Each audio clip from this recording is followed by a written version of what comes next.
আখিরাত লাগি করো কিছু কাজ, ছাড়ো দুনিয়ার মায়া।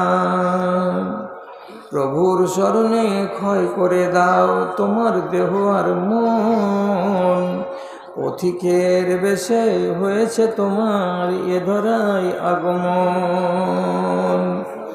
শূন্য হাতে এসেছিলে ভবে, শূন্য হাত চলে যাবে। ধন অর্জন গাড়ি আর বাড়ি সবই পড়িয়া রাবে। ছেলেরা তোমায় কবরে শোয়াবে, ছেলেরা তোমায় কবরে শোয়াবে। পরায় বস্ত্র সাদা কাফন, পথিকের বেশে হয়েছে তোমার এ ধরায় আগমন।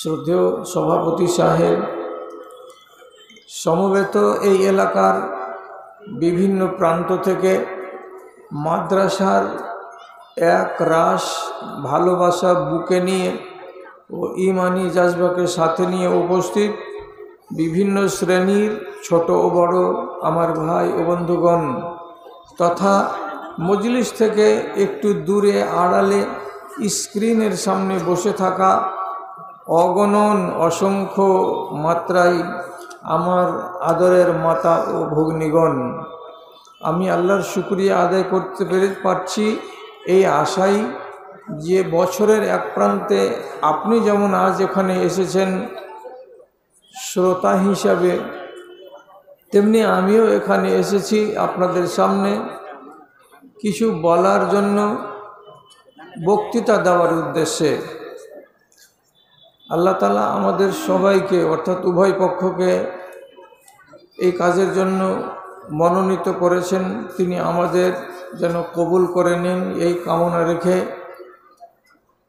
বিষয়বস্তু নিজের যেটা সেটাকে নিয়ে আলোচনা করার আগে আমার শ্রদ্ধেয় মাওলানা বললেন যে কটা মেয়ে ফারেগ হলো, যে কটা ছেলে ফারেগ হলো তাদের সম্বন্ধে দু চারটি কথাটা হলো এই পাগড়ি চাপানো সিস্টেমটা মানুষের তৈরি করা, এমনিতে এটা রাসূলের সুন্নাত। বিশেষ করে আলেম ওলামাদেরকে পাগড়ি তার মাথায় চাপানো হয়, এটা হলো একটা বোঝা। বোঝাটা কি? তুমি এতদিন ফ্রি ছিলে, তোমার কাঁধে তেমন কোনো দায়িত্ব কোনো রিস্ক ছিল না।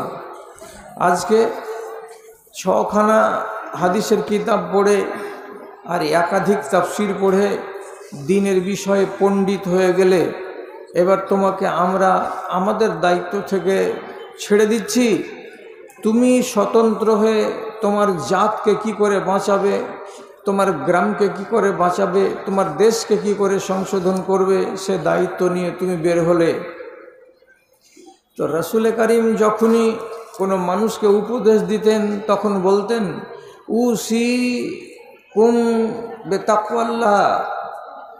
আবার নিজে বলতেন যে আমি আমার নিজের নফসকে আল্লাহর ভয় করার জন্য তৈয়ার করছি এবং তোমাদেরকে বলছি তোমরা তাকওয়া ইখতিয়ার করো।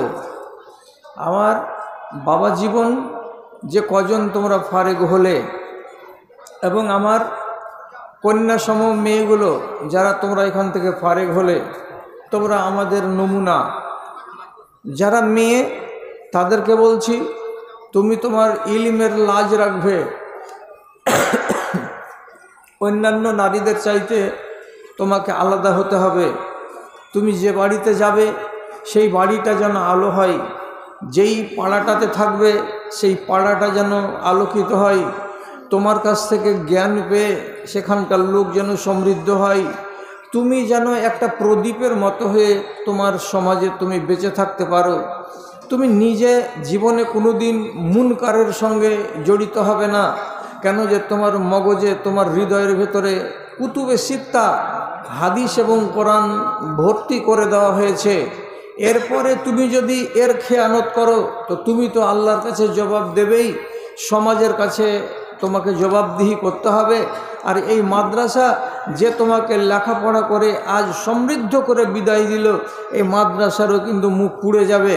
তার জন্য তোমার কাছে আমার বিনীত নিবেদন, তোমাদের কাছে আমার বিনীত নিবেদন, তোমরা আমাদের লাজ রাখো, তোমরা শরীয়তের লাজ রাখো।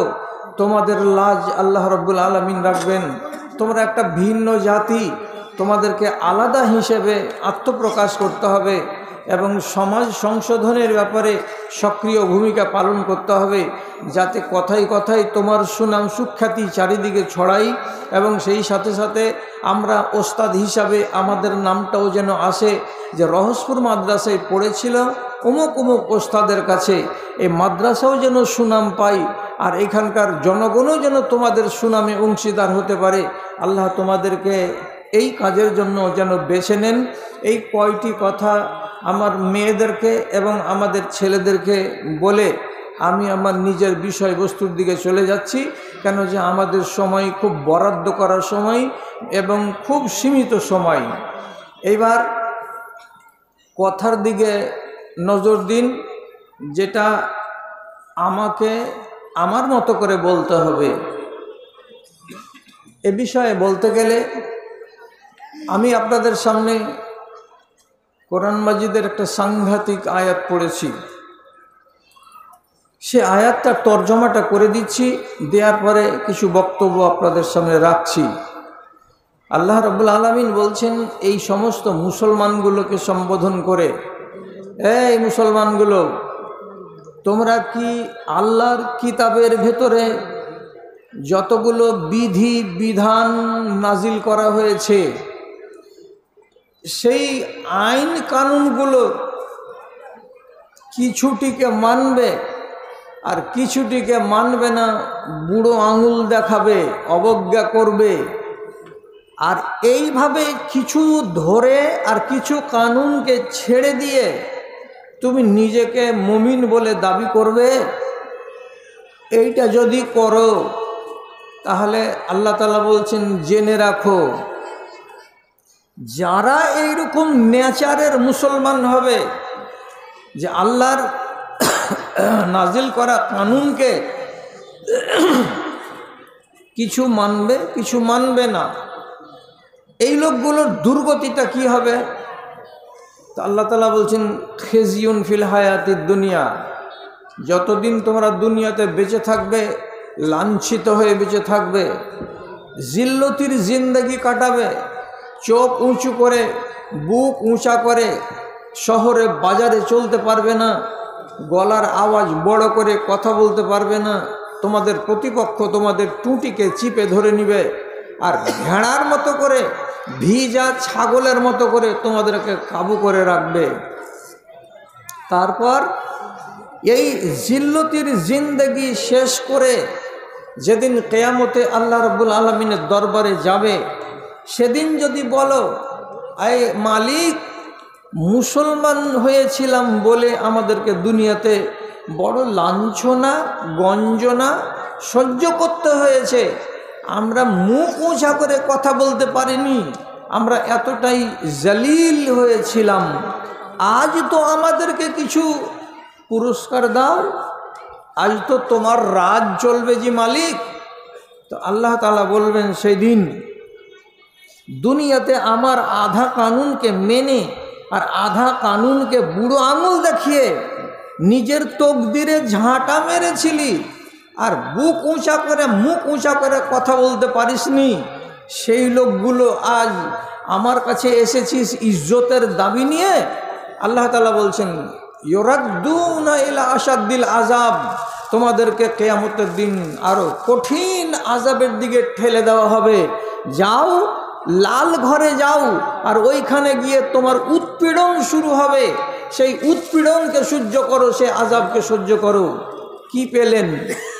আধা মেনে আর আধা ছেড়ে দুনিয়াতেও সুখী নয় আর আখেরাতেও সুখী নয়।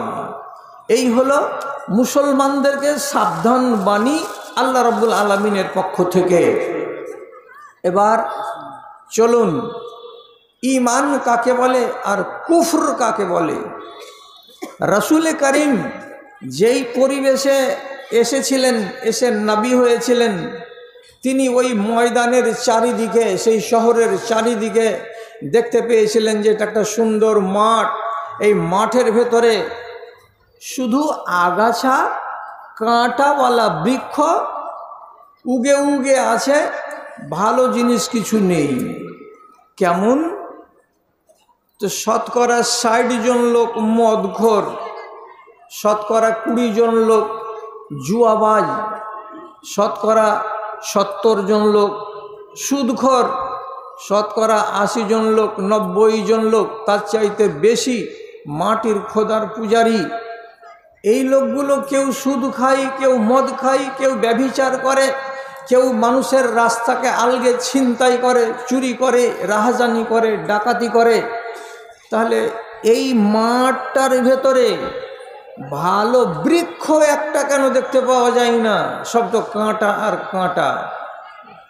আল্লাহ তাআলা কোরআন মাজিদ এনে দিলেন, দেওয়ার পরে কোরআনের ভেতরে এত সুন্দর করে একটা কথা বলে দিলেন মুসলমানগুলোর আর সেই সমাজের লোকগুলোর যেন মগজের তালা খুলে যায়, চোখের সামনে যেন আলো দেখা দেয়। কি বললেন আল্লাহ তাআলা? বলছেন, কুনতুম আলা শাফা হুফরাতিম মিনান নার ফাআনকাযাকুম মিনহা। এই আরবের লোক, তোমরা পাপ করতে করতে ব্যভিচার, মন্দ, গীবাত, পরনিন্দা, শরাবখোরি, হারামখোরি, চুরি এবং ডাকাতি, এইগুলো করে করে করে করে তোমরা জাহান্নামের কিনারায় পৌঁছে গেছিলে।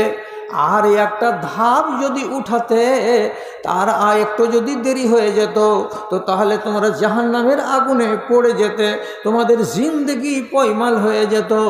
এমন সময় জাহান্নামের কিনারায় তোমরা দাঁড়িয়েছিলে, আর আমাকে আল্লাহ রাব্বুল আলামিন রাহমাতুল লিল আলামিন করে পাঠালেন, যাতে করে আমি তোমাদের হাত দুটাকে ধরে নিয়ে টেনে নিয়ে চলে আসি, তোমাদেরকে যেন জাহান্নামে পড়ে যেতে না হয়। কিসের দ্বারাই? কোরআনের দ্বারাই। কোরআন এলো, একটা করে কথা রসুল বলতে লাগলেন, এটা আল্লাহর বিধান, মেনে নাও। এটা আল্লাহর বিধান, মেনে নাও। এটা আল্লাহর কোরআনের নীতি, এটাকে অন্তর থেকে কবুল করে নাও। দিয়ে আল্লাহ তাআলার পক্ষ থেকে রসুলে করিম এই সমস্ত অসভ্য, বর্বর, ছোট লোকের বাচ্চাগুলোকে তিনি সংশোধন করতে শুরু করলেন। সংশোধন করলেন মানবতার দার্স দিয়ে। একটা একটা করে বিধান নাজিল হয়, আর রসুল তাদেরকে সেগুলোকে গ্রহণ করে নিতে বলেন। শেষ পর্যন্ত এই অসভ্য জাতি অল্প কিছুদিনের ভেতরে বদ্দিনীকে ছেড়ে দিয়ে তারা এমন সভ্য হলো যে ওদের ভিতরে দ্বীন ইসলামের ঝটা তাদের অন্তরে এমন আলোকপাত করলো যে ছিল কালকের চোর, সে আজকের হলো পরহেজগার। যে ছিল কালকের ব্যভিচারী, সে আজকের হয়ে গেল তাহাজ্জুদ গুজার। যে ছিল গতকালকে মদের দোকানদার, সে আজকে হয়ে গেল আল্লাহর ফরমাবরদার। যারা যারা হারাম কাজে লিপ্ত ছিল, তারা সমস্ত হারামগুলোকে ছেড়ে দিয়ে যেগুলো মানবিকতার কাজ, যেগুলো ইনসানিয়তের কাজ, যেগুলো সভ্য মানুষের কাজ, সেইগুলোকে এরা আপন করে নিল, আর অসভ্যতা আর বর্বরতাকে জিন্দগির মতো ছুঁড়ে ফেলে দিল। এই লোকগুলো হয়ে গেল আশরাফ, এই লোকগুলো হলো উন্নত। হযরত উমর নিজে বলেছেন, তিনার ডায়লগ সোনার অক্ষরে ইতিহাসের পাতায়, হাদিসের পাতায় লেখা আছে। উনি নিজে বলেছেন, কুন্না আযাল্লা কওমিন ফাআযানাল্লাহু বিল ইসলাম। আমরা ছিলাম ছোট লোকের বাচ্চা, আমরা ছিলাম অসভ্য জাতি। আমাদের মতো বর্বর, অসভ্য, নিকৃষ্ট জাতি আল্লাহর দুনিয়ায় কেউ ছিল না। নিজের বাপ মরে যেতে গেলে বাপের অন্য বাড়িওয়ালি যেটা সৎ মা হয় তাকে আমরা বিয়ে করে নিয়েছি। এত বড় ছোট ছিলাম আমরা, এমনই বজ্জাতের বজ্জাত। আমাদের বাড়িতে মেয়ে জন্মগ্রহণ করলে জিন্দাই তাকে মাটিতে পুঁতে দিয়েছি, আমাদের হাত কাঁপেনি, আমাদের হিয়া কাঁপেনি। আমরা মরা লাশের গা থেকে কাফনের কাপড়কে চুরি করে লাশকে নাঙ্গা করে কবরে ফেলে দিয়ে চলে এসেছি, আমাদের হাত কাঁপেনি। আমরা এত ছোট লোকের বাচ্চা ছিলাম, আমরা ব্যভিচারে পটু ছিলাম, আমরা মদখুরিতে ওস্তাদ ছিলাম, আমরা সুদখুরিতে বড় সিদ্ধ হস্ত ছিলাম। আমরা কোনোদিন কোনো আইন বুঝিনি, জোর যার মুলুক তার এটা করেছিলাম। আর এই করে ছোট লোকই করতে করতে করতে করতে ছোট লোকের অতল তলে চলে গেছিলাম। যখন আল্লাহর কোরআন এলো আর সেগুলোকে এক এক করে যখন আল্লাহ তাআলা উৎখাত করে দিলেন আর কোরআনের নীতিকে আমরা মেনে নিলাম, সেই দিন থেকে আযান আল্লাহ, আল্লাহ আমাদেরকে বড় লোক বানিয়ে দিয়েছেন। আমাদের মতো বড় লোক, আমাদের মতো শ্রেষ্ঠ জাতি আল্লাহর দুনিয়াতে আর কেউ নাই। এমন পর্যন্ত তিনি বলছেন কেমন করে পিশাব করতে হয় সেটাও নবী শিখিয়ে দিয়েছেন, কেমন করে ঘুমাতে হয় সেটাও নবী শিখিয়ে দিয়েছেন, কোন দিকে মুখ করে পায়খানা করতে হয় সেটাও নবী শিখিয়ে দিয়েছেন, হাঁচি পড়তে গেলে মুখটাকে হাত দিয়ে ঢেকে নিতে হয় সেটাও নবী শিখিয়ে দিয়েছেন, হাই উঠতে গেলে আপনাকে হাইয়ের সময় মুখটাকে বন্ধ করতে হয় সেটাও নবীজি শিখিয়ে দিয়েছেন। এমন করে কানুন দিয়ে দিয়ে বাঁধন দিয়ে দিয়ে আমাদেরকে এতটা সুশৃঙ্খল করে দিয়েছেন যে আমাদের মতো আর উন্নত জাতি আল্লাহর দুনিয়াতে আর নাই। সেই উন্নত জাতির আপনারা আর আমরা হইলাম আওলাদ। ওরা ব্যভিচার ছেড়ে বড় লোক হলো, সুদ ছেড়ে বড় লোক হলো, মদ ছেড়ে বড় লোক হলো, নারীদেরকে অন্যায় অপবাদ দেওয়া থেকে মুক্ত হয়ে গিয়ে বড় লোক হলো। আজ আমাদের দেশের মানুষের ইমানের হাল কি? বড় লোক যদি হয়ে থাকতে হয় তাহলে ওই কানুনের উপরেই থাকতে হবে। রাসূল কারীম দুটা নিয়ম বলে দিলেন, একটার নাম হলো কুফর আর একটার নাম হলো ইমান। ইমান আলাদা জিনিস এবং কুফর আলাদা জিনিস। ইমানের সঙ্গে কুফর কোনোদিন মিলবে না। আর তোমাদের এই হৃদয়ের ভেতরে যদি ইমান থাকে তো ইমানই থাকবে, ওই জায়গাতে আর কুফরি ঢুকবে না। দুটো এমন জিনিস বিপরীত ধর্মী যে দুজন এক জায়গাতে কোনোদিন জমা হবে না। হয় তোমার অন্তরে কুফরি থাকবে মানে তুমি কাফেরের বাচ্চা, আর না হয় তোমার অন্তরে ইমান থাকবে তুমি মুমিনের বাচ্চা। দুটোই জিনিস একই টাইমে তোমার হৃদয়ে থাকবে না। এই বলে রাসূল কারীম আইনগুলোকে আলাদা আলাদা করে দিলেন।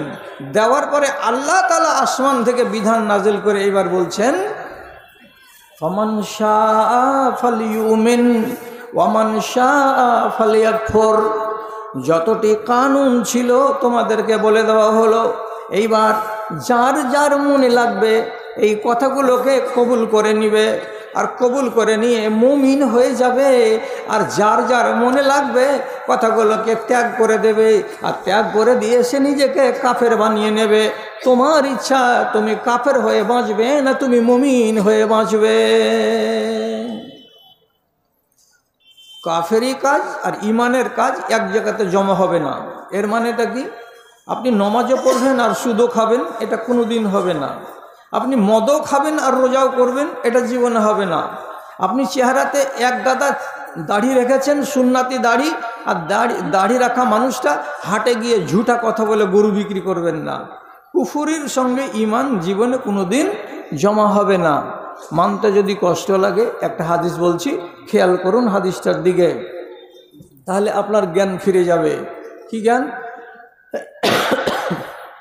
নবীজি বলছেন, ইজা জানাল আব্দু খারাজা ইমানুহু। যখন কোনো মানুষ ব্যভিচারে লিপ্ত হয়, একটা নারী আর একটা নর নির্জন জায়গাতে হারাম উপায়ে যদি তারা ব্যভিচারে জড়িয়ে যায়, তো ওই নারীটার অন্তরে যে ইমান ছিল সেই ইমানটা তার বুক থেকে বেরিয়ে যায়। ওই পুরুষটার অন্তরে যে ঈমান ছিল সেই ঈমানটা সেখান থেকে বেরিয়ে যায়। কেমন করে বেরিয়ে যায়? কান্নাহু কাজুল্লাতে, ওর চোখের সামনে মাথার উপরে 1 কিলোমিটার দূরে, 1/2 কিলোমিটার দূরে ওর ঈমানটা মেঘের মতো মতো করে উড়ে উড়ে বেড়ায়। কয়টা ঈমান? তো 2টা ঈমান।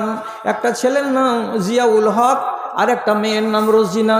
এ 2জন ছেলে আর মেয়ে এরা কুলাঙ্গারিতে মেতে গেছে। জেনা করা হলো কুফুরি কাজ, আর এই ছেলে দুটো মুসলমানের বাচ্চা, এরা কুফুরি কাজে যখন লেগে গেছে তখন আল্লাহর দেয়া নিয়ামত সেই ঈমান বলছে আমি থাকতে পারলাম না তোমাদের কাছে। অন্তর থেকে বেরিয়ে গেল। কত দূরে গেল? 1 কিলোমিটার উপরে গেল। মেঘের মতো উড়ে বেড়াই, মেঘের মতো উড়ে বেড়াই। কতক্ষণ দেখতে থাকে আর কতক্ষণ উড়ে বেড়াই এই ঈমানটা মাথার উপরে তাদের। হাত্তা আদা, যতক্ষণ পর্যন্ত এই ছেলেটা নিজের কাপড়কে সামটে নিয়ে ব্যভিচারী কাজ থেকে, বাগান থেকে ফিরে বাড়ি না চলে আসে, যতক্ষণ পর্যন্ত ওই মহিলা নিজের সতর্কে ঢেকে নিয়ে বাড়ির দিকে চলে না আসে, ততক্ষণ পর্যন্ত ওই ঈমান তার কাছে ফিরে আসে না। একটু মাথাটা যদি ঝুঁকান তো ভালো হয়। যখন কুফুরির কাজ চলছিল, কুফুরি কাজটা কি? না হালাল করে একটা নারী নরকে ধরে নিয়েছে, আর একটা নর একটা নারীকে ধরে নিয়েছে। এটা যে হলো কুফুরির কাজ। তো যখন কুফুরি ওর হৃদয়ে চলে এসেছে, ঢুকে গেছে 2জনের, তখন ঈমান বলছে আমার এখানে থাকা হবে না, আমি চললাম। বেরিয়ে গেল। তাহলে বেরিয়ে যে যতক্ষণ পর্যন্ত বাইরে আছে, এবার আপনি নিজে বলুন তো, ওই হালাতে আল্লাহ না করে ও যদি মরে যায় তাহলে তার মরণটা কি ঈমানের হালাতে হলো না কুফুরের হালাতে হলো? আপনাকে কি বুঝাতে হবে? একটা কথা মনে রাখবেন, কি ফল পেকে গেলে মিষ্টি হয়। আমি এতদিন চ্যাংড়া ছিলাম, আমি এখন বুড়া হয়ে গেছি, বিদ্যা এখনো আমার কাছ থেকে পালাইনি। 62 বছর গত করছি, 65 পার হয়ে গেলে মগজ হালকা হয়ে যাবে, আর রহস্যপুরের লোক আমাকে ডাকবে না। এখন পাকা ফল, যেটি কথা বলছি সেটিকে কিন্তু খুব হুঁশ করে মেপে জুখে আপনাকে বলছি। যদি থামতে কষ্ট হয় তো রসুলকে বলিয়েন, আল্লাহকে বলিয়েন, আমাকে বলিয়েন না। কি বলছি হাদিস আপনাকে?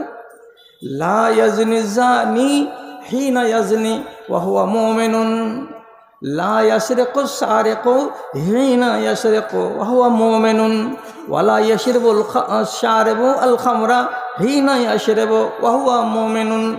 একটা মদখোর যখন মদ পান করে তখন মুমিন হয়ে থাকে না। একটা জেনাকারী যখন জেনা করে তখন মুমিন হয়ে থাকে না। একটা চোর যখন চুরি করতে যায় বাড়ি থেকে বেরিয়ে, যতক্ষণ পর্যন্ত ওই রাস্তাতে আছে ততক্ষণ ঈমান থেকে বেরিয়ে আছে, ঈমানের হালাতে সে চুরি করে না। তার মানে কি? চোর যখন চুরি করে তখন বেঈমান, যখন মদখোর মুসলমান মদ খায় তখন বেঈমান, মুসলমান ব্যভিচার যখন করে যতক্ষণ করে ততক্ষণ সে হলো বেঈমান। তাহলে বেঈমানিটা কতক্ষণ থাকে এটাও তো জানতে হবে। মদ খেয়েছি তো তার নেশা সকাল 10টাতে খেয়েছি তো বেলা 2:30 পর্যন্ত টঘরিতেই আছে, কতক্ষণ পর্যন্ত বেঈমান। হাটে গেছে মোবাইল চুরি করতে, গরুহাটিতে ভিড়ে ঘুরে বেড়াচ্ছে, হাট লেগেছে বেলা 10টায়, হাট ভাঙবে বেলা 4টায়, অতক্ষণ পর্যন্ত হাটে ঘুরে বেড়াচ্ছে, ততক্ষণ পর্যন্ত ই হলো বেঈমান। এই হালাতে যদি মরে তো কি হবে? তো এই হালাতে মরতে গেলে কি হবে এই ব্যাপারে ওলামায়ে দ্বীন বলছেন, প্রথমে জান্নাত যাবে না, প্রথমে জান্নাত যাবে না, এ নালায়েককে জাহান্নামে যেতে হবে। জাহান্নামে পুড়ে টুড়ে আসার পর এইবার যেতে পাবে সে জান্নাতে।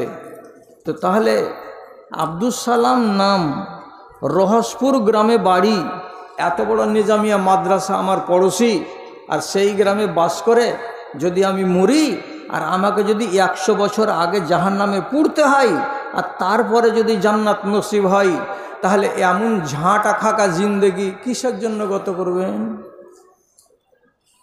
সাহাবীদের মতো জিন্দেগি, ওরা যেমন কোরআনের সাথে সাথে তাল মিলিয়ে নিজেকে বদলে নিতে পারলো, আপনি দোকান সামটাতে পারবেন না। উচিত কথা বলছি, একটা জাল কথা বলবো না। এক গাদা আলেম বসে আছে এখানে, মদের দোকানদারের নাম আবু তালহা, আর মদ গিলাসে গিলাসে পৌঁছে দিবে টেবিলে টেবিলে। সেই বিয়ারার নাম হলো আনাস। এটা 12-14 বছরের ছোট ছেলে, আর দোকানদার হলো বয়স্ক মানুষ। ও বসে আছে ওর নিজের মুড়াতে, আর আগা দিকে কলসিতে মদ রাখা আছে। 1 দিরহাম নিয়ে যাচ্ছে, নিয়ে গিয়ে মদ ঢেলে নিচ্ছে। 1 কেজি খেজুর দিচ্ছে, 1 গিলাস মদ নিচ্ছে, মদখোরেরা মদ খাচ্ছে, আর ওখান থেকে চলে আসছে। আবু তালহা দোকানদারি করছে সারাদিন, কিসের? তো মদের। এবার রসুলের উপরে কোনো বিধান যদি নাজিল হয় তো সাথে সাথে লোককে দিয়ে খবর দিয়ে দেন গোটা এলাকায়, বলে দাও। একটা লোক যখন মদ হারাম হওয়ার আয়াত নাজিল হলো সূরা মায়েদার, তখন লোকটাকে বললেন টোলাতে টোলাতে খবর দিয়ে দাও, জোর করে করে বলে দাও যে মদ হারাম হয়ে গেছে। এবার এই বেচারি খবর দিতে দিতে দিতে দিতে রহাসপুর গ্রামের তীরমোহনীর কাছে গিয়ে খাড়ো হয়েছে, আর জোর করে আওয়াজ করে বলছে, হুরমাতিল খামর ইয়া আইয়ুহান নাস, হুরমাতিল খামর। ও মানুষেরা, যত দূর পর্যন্ত তোমরা আমার আওয়াজ কানে শুনতে পাচ্ছ, হিফাজত করো কথাটার। মদ হারাম হয়ে গেছে। আজই বেলা 10টার সময় মদ হারামের আয়াত কোরআনে নাজিল করা হয়েছে। মদ হারাম। আওয়াজটা চলে গেল বিয়ারা আনাসের কানে। তাড়াতাড়ি করে গলি থেকে আংনাতে গিয়ে দোকানের ভিতরে গিয়ে মালিককে ডেকে বলছে, মালিক, ব্যাপার খারাপ। কী রে বাবা? বলছি, একটা লোক এক্ষুনি খবর দিয়ে গেল রসুলের উপরে আয়াত নাজিল হয়ে গেছে মদ হারাম হওয়ার। কি করা যাবে এখন? এখনো তো 6 কলসি মদ আছে, আরও 2 দিনের দোকানদারি চলবে। কি করতে হবে? ইমানটা দেখেন, ইমানটা। আবু তালহা বলছেন, এখানে বড় পাথর আনো, আর আনার পরে যতটি কলসি আছে কলসিটার তলপেটে একটা করে পাথরের আঘাত লাগাও, তলপেটটাকে ফাটা করে দাও, আর যতগুলো মদ আছে সবকে বহিয়ে দাও, চেয়ারকে উল্টিয়ে দাও, টেবিলকে উল্টিয়ে ফেলে দাও। আজ থেকে মদের দোকানদারি বন্ধ করে দিলাম। কেন বন্ধ করলাম? আল্লাহ বলেছেন রাসূলের মুখ দিয়ে, আমাদেরকে বড় লোক হওয়ার জন্য নবীকে প্রেরণ করা হয়েছে। তিনি যে কথাগুলো বলবেন সেটা আমাদের মঙ্গলের জন্য বলবেন। অতএব মদের ব্যবসা ক্ষতির ব্যবসা, অতএব যেটাকে হারাম করা হয়েছে তাই আমরা এটাকে ছেড়ে দিলাম। আর বিকালবেলা থেকে মদ বিক্রি হবে না। উঠে গেল দোকান তো জিন্দগির মতো উঠে গেল। এই এলাকার লোক আপনারা হলেন ওই লোকগুলোর 28তম নসল। আপনাদের আগে 28টা বাপ গত হয়ে গেছে, ওরা মদকে ছেড়ে দিয়ে বড় লোক হলো। আর আপনারা 28তম নসল, আপনারাকে বলা হলো মদ ছেড়ে দাও। আপনি কি করলেন? বলছে এটা কে বলেছে? বলছে কোরআন বলেছে। কোন বলির মুখ থেকে শুনেছ? বলছে বদরুদ্দোজার মুখ থেকে শুনেছি। আরে এগুলো তো মৌলভী সাহেবের কথা গো, এটা থাক, এটা মানা যাবে না। এবার 6 দিন আগে বহরমপুরের ডাক্তারকে দেখে প্রিসক্রিপশন করে নিয়ে এসেছে। ডাক্তার বলছে তোমার 344 সুগার। আগামীকাল থেকে রহসপুরের দোকানে যখন বসবা, দোকানদারকে বলবে বিনা চিনির চা দিবে রে মহবুল, চিনি দিস না। বেটির বাড়ি গেছে 3 দিন পরে তারানগর, তোর বেটি এত বড় প্লেট দিয়েছে, দিয়ে দুটো রসগোল্লা, 2 পিস সেব আর উমুক আর তুমুক দিয়েছে।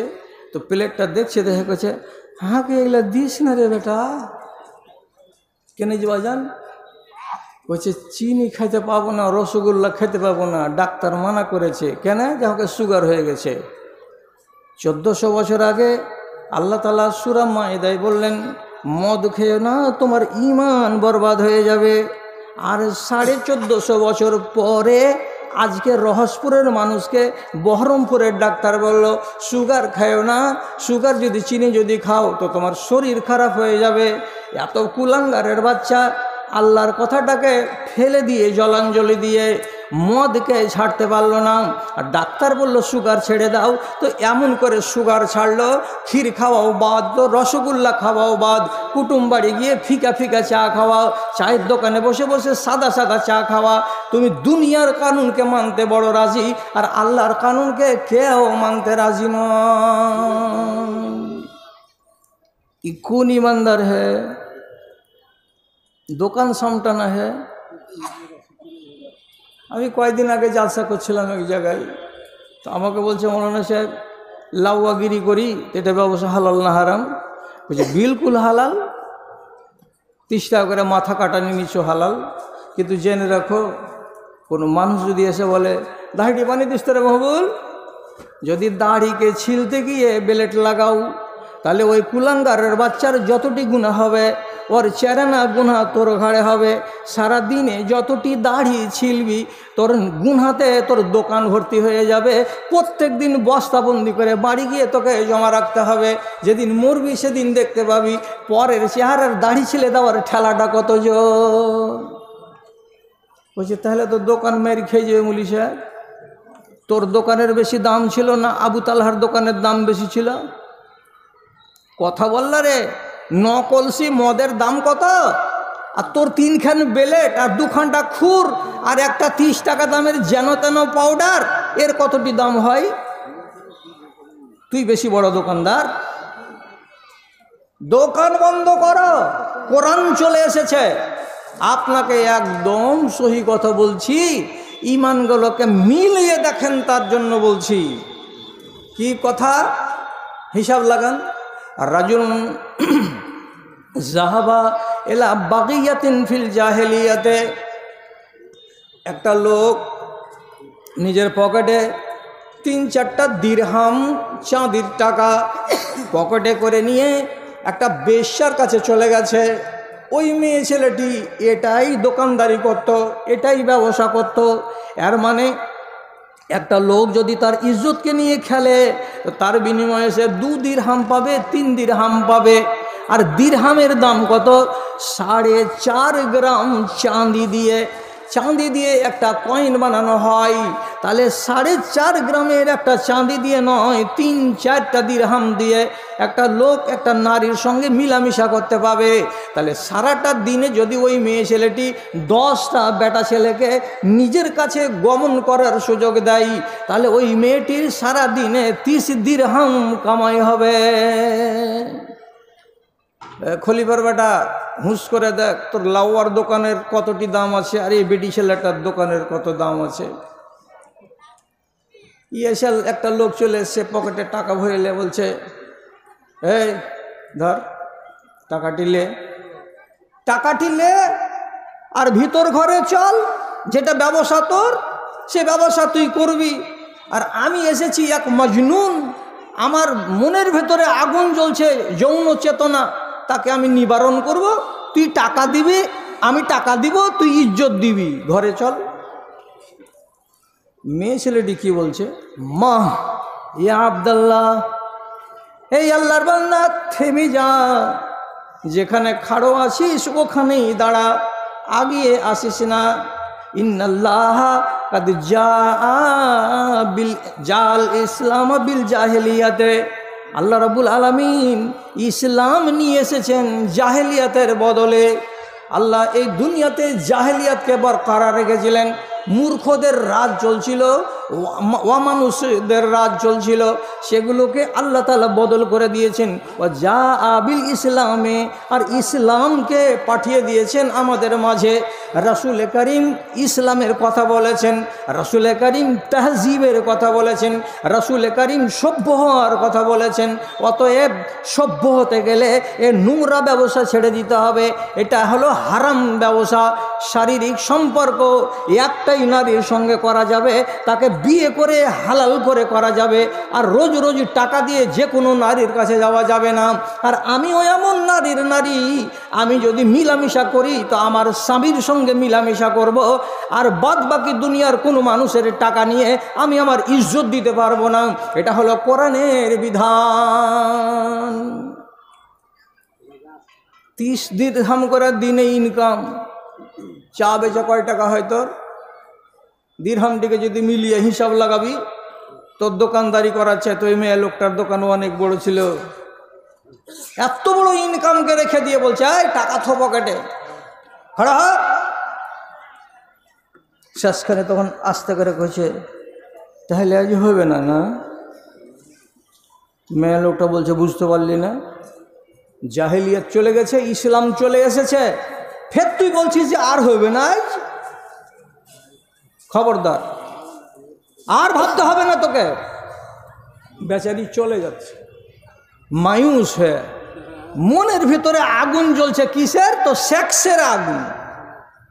এই আগুন নিয়ে যদি যাচ্ছে তো বারে বারে এমনি এমনি করে ঘুরে ঘুরে দেখছে। কিসের জন্য দেখছে? যদি মেয়েটার জানে দয়া হয়ে যায়, যখন চলে এসেছিলি তো আয়, আজকের মতো আয়, কাল থেকে আর আসবি না, এমন কথা বলে দিয়ে যদি আমাকে ডেকে নেয়, এই আশাতে আগে আগে হাঁটছে। আর একবার করে খ্যাকশিয়ালির মতো পিছন দিকে এমনি করে তাকাচ্ছে, হাঁটছে আর তাকাচ্ছে। এই করে চলতে চলতে একটা বাড়ির দেয়ালের কোড়াতে কিংবা তার সিমেন্টে জোরে কপালটা এইরকম করে ঠুকে গেল।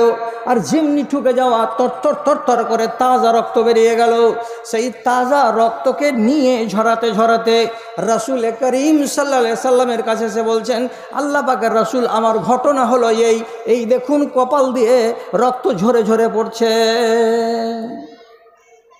রসুল ওর কথাটা শোনার পরে ওকে মিষ্টি করে কথা বলছেন কি, ইসা আরাদাল্লাহ উকুবাতা আবদিন, যখনই আল্লাহ রাব্বুল আলামিন কোনো বান্দাকে সাজা দেওয়ার ইচ্ছা করেন, তখন ও যদি তকদির ভালো লোক হয় তাহলে আল্লাহ দুনিয়াতেই ওকে সাজা দিয়ে দেবেন, যাতে আখেরাতে তাকে আর আগুনের মুখ দেখতে না হয়।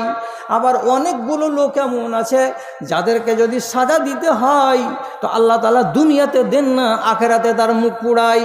তো তুমি হলে ভাগ্যবান লোক যে তোমার কপালটা ফেটে গেছে। কিসের জন্য ফেটেছে? তুমি একটা মন্দ কাজে বেরিয়েছিলে, তোমার ইমানকে লুটে নেওয়ার কাজে বেরিয়েছিলে, আর একটা মেয়ে ছেলের ইজ্জতকে তুমি চেয়েছিলে 3 দিরহাম দিয়ে।